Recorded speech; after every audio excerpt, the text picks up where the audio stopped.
Breaking tonight, a massive shakeup looming at the Aurora Police Department.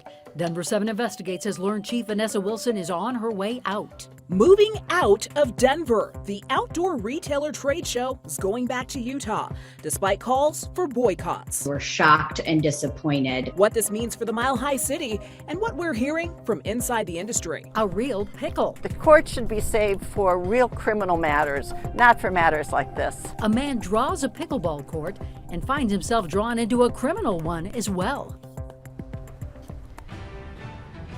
And we begin tonight with some breaking news. Sources are telling Denver 7 Investigates Jennifer Kowaleski that Aurora Police Chief Vanessa Wilson intends to resign. Jennifer joins us from the newsroom tonight. Jen, Wilson has been through a number of controversies, but none recently, so why now? Jessica and Ann, multiple high-ranking sources say the pressure has been mounting for months. And simply put, she's lost the confidence of her police officers. We're told Chief Wilson plans to leave her position, but the terms of her resignation are still being negotiated and remain fluid. Wilson was named interim chief in December of 2019 following the retirement of Nick Metz. She lost the interim tag in August of 2020, demonstrating a willingness to lead the department at and out of its lowest point. The death of Elijah McClain and the drunk driving scandal involving Officer Nate Meyer in 2019 had already cost Aurora the public trust by the time she took over. It would not get any easier. The same month, she was named permanent chief. Police detained and handcuffed a black woman and several children because they believed they were in a stolen car. Their car was an SUV. Police should have been looking for a motorcycle. Wilson later apologized. Judgment that I can no longer trust to allow them to wear this badge. Last February, Wilson fired 3 police officers for posing for photos that mocked McClain's death. Later, Colorado's Attorney General would announce charges against the paramedics and officers who detained McClain and shot him up with ketamine. You know, it's a tragedy, and if we could go back to that day and change it, we would. In July, we interviewed Wilson about a huge uptick in crime, while fewer officers were wanting to do the job. It's concerning across the board, and I know it's concerning for our community. All the while, it appeared Wilson was losing the confidence of her officers. In October, the Aurora Fraternal Order of Police passed a vote of no confidence, 442 to 16. Wilson is the first woman to hold the position of chief and has been with the department for 25 years. Sources say her resignation could be finalized soon. The city would not confirm Wilson's departure, telling me it would not engage in speculative conversations on any personnel matter. Ann? Jen, though, given all the issues you just detailed, really, who would want this job? And whoever takes this job, just like Wilson, will be coming in with their back against the wall. This is a department that is losing officers at an alarming rate, and there are serious morale issues. Definitely. All right, Jen, thank you so much. And we expect this story to develop greatly. Over the next 24 hours, we promise we will stay on top of it and bring you everything we learn on air and on thedenverchannel.com. We're learning more tonight about how Colorado plans to combat the rising use of fentanyl. According to our partners, the Denver Post, lawmakers will introduce a bill tomorrow that includes tougher penalties for people selling fentanyl. It will also require people arrested for fentanyl possession to undergo mandatory treatment. $20 million will be provided for the state health department to purchase naloxone, which can reverse the effects of an overdose. The outdoor retailer trade show is leaving Denver and it's heading back to Salt Lake City. The trade show had been here since 2017 after leaving Utah in response to the state's efforts to end protections for national monuments. Denver 7's Rob Harris has been talking to industry leaders about this change. So, Rob, question is, what changed? Yeah, and that is the question that a lot of the big name brands at the show are asking themselves too, because as far as they're concerned, the situation in Utah is kind of the same as it was back in 2017 when it left. Now, when we spoke with the folks at Outdoor Retailer, what they were saying is that basically they feel they can have a bigger presence and more influence if they're back on the ground in Utah. But the brands I spoke to today say they're not buying it, so they're pulling out. This was really disappointing and shocking news to us. Corley Kenna leads communications and public policy for Patagonia. She says the company led the move of the OR trade show from Salt Lake to Denver 5 years ago, when political leaders in Utah were fighting to roll back federal protections of the Bears Ears National Monument and other public lands. And now that the trade show says it's out of Colorado, Patagonia is out of the show. We have to take the threats that Utah's politicians have put out there. It's been publicly reported that they have hired a law firm to explore a lawsuit to challenge these national monuments again. We take that very seriously. Patagonia is not alone. REI sent us a statement from their executive vice president saying they won't participate in the trade show so long as Utah's leaders persist in attacking our public lands or the laws that protect them. Outdoor Retailer's contract with Denver was already set to expire after this summer's show, and Salt Lake has been building around its convention center to make room. The show says it brings in tens of millions of dollars each year to the local economy.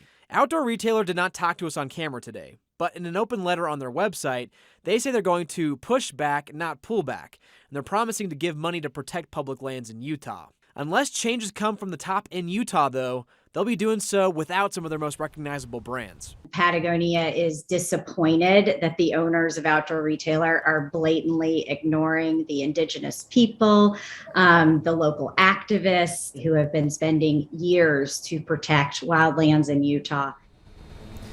Now, for fans of the OR Trade Show that might be watching, this summer's show in Denver is still on. It's June 9th through the 11th at the Colorado Convention Center. But guys, I talked to the folks at the show today, and I asked them if these boycotts from the company could get them to change their mind, and they said no, they're moving to Salt Lake City next year. Back to you. All right, Rob Harris, thank you. The right to an abortion in Colorado is one step away from becoming law. After several days of debate, the Colorado Senate has approved the Reproductive Health Equity Act. It now heads to Governor Polis, and he has said he will sign it. The bill would then become state law, giving women the right to use or refuse contraception, that abortions are legal in Colorado, and that it's illegal to prosecute or punish someone who seeks one. While abortions are legal in the U.S., supporters say this bill is needed in case the Supreme Court overturns Roe v. Wade. Colorado is choosing a different path.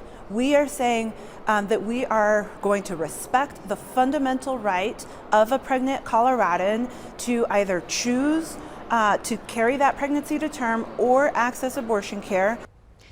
Senate Republicans are calling the bill radical, adding upon its enactment, HB 1279 will allow for on-demand abortions for the full 40 weeks of pregnancy, including late-term abortion, and could lead to the erosion of parental rights.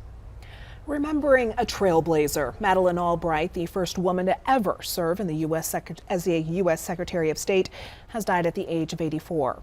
Albright and her family have deep ties to Denver. She grew up here after her family fled Czechoslovakia in the 1940s. At the University of Denver, the Joseph Corbell School of International Studies is named in her father's honor. Today we asked Dean Fritz Meyer about her legacy. She embodied the American dream, really. I mean, anybody can rise to the top. This is the daughter of an immigrant who came to this country as a young girl and rose to the highest position she could have held in this country. Albright served as Secretary of State under President Bill Clinton from 1997 to 2001. In a statement, the Clinton family called her, quote, one of the finest secretaries of state, an outstanding UN ambassador, a brilliant professor, and an extraordinary human being. A Denver man is facing a costly penalty after the city says he made himself a pickleball court without permission. Now, with prosecution on the table, Denver 7's CB Cotton explains not everyone believes the punishment fits the crime. The game of pickleball is competitive, but these players never thought one of their own would be up against these odds. The whole pickleball community is really saddened and shocked. Jan Deaver's friend and fellow player, Arslan Gunay. He is what we call the mayor of pickleball. Loves the game, one that's a mix of tennis, racquetball, and ping pong. He usually plays indoors here at Denver's Central Park Recreation Center. But his future in the sport isn't clear after he received this email this week notifying him his Denver Parks and Rec membership had been suspended indefinitely because of this. Gunay and others used the basketball court for pickleball. The lines needed for the game had faded, so Gunay marked them with a Sharpie. That led to his membership being suspended and an arrest warrant being issued for felony criminal mischief, and claims of $10,000 in damages. Arslan is devastated by this event. He has written a letter to Parks and Recs apologizing. But according to this pickleball community, apologies have not been enough. And now Gune is represented by Holland Hoskins, an attorney who happens to be a pickleball player herself. This community is willing to remove the marks, hire a contractor to do it safely, to apologize, to volunteer with the community. But this is outrageous. Denver 7 requested an interview with Denver Parks and Rec, but they declined, saying in part, defacing or damaging public property is unacceptable, a criminal offense, and will not be tolerated in any of our public buildings or spaces.